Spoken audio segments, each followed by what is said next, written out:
From an All-American on the court to the first female commissioner of the Horizon League, I sat down with Roe Lach to get her take on college sports in 2021.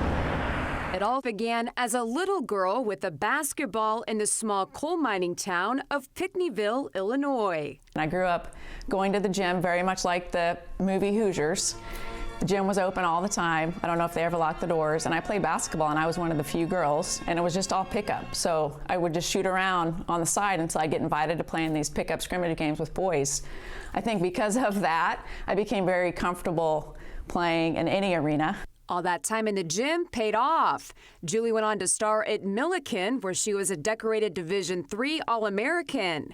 And that on-the-court college success led to a gig with the NCAA, where she joined as an intern and eventually rose to a leadership position as Director of Enforcement. Just in your estimation, I mean, I know you've been out of that role for a while, but just the state of college sports today, as opposed to 15 years ago.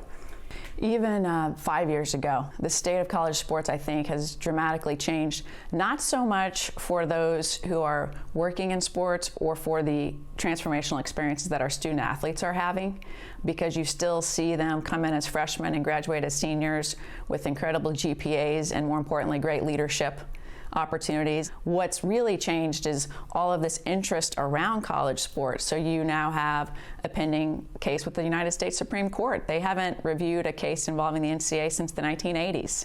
You now have over 5 federal bills being proposed on all ends of the spectrum, primarily around this name, image, likeness, which the NCAA members support student athletes being able to make money off their name, image, likeness.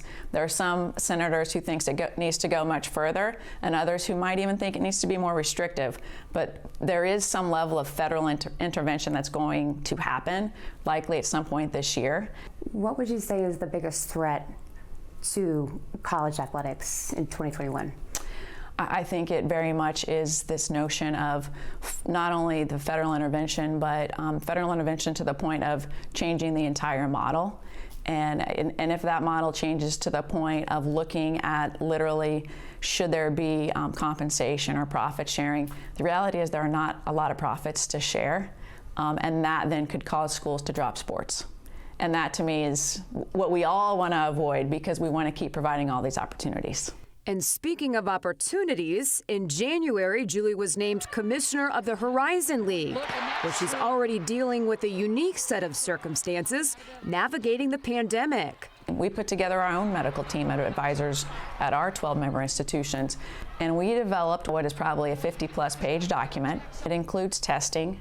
It includes screening. It even includes how teams travel, where they eat, where they don't eat. Off the spin move, that's 2. This season, our men's teams played over 90% of their scheduled games, which is well above the national average that's in the 70s. So what's the fan capacity? Right now, we're not comfortable with fans, because even allowing family and friends, as much as we want to do, that's going to invite some exposure. You mentioned family. I know you've got 2 daughters.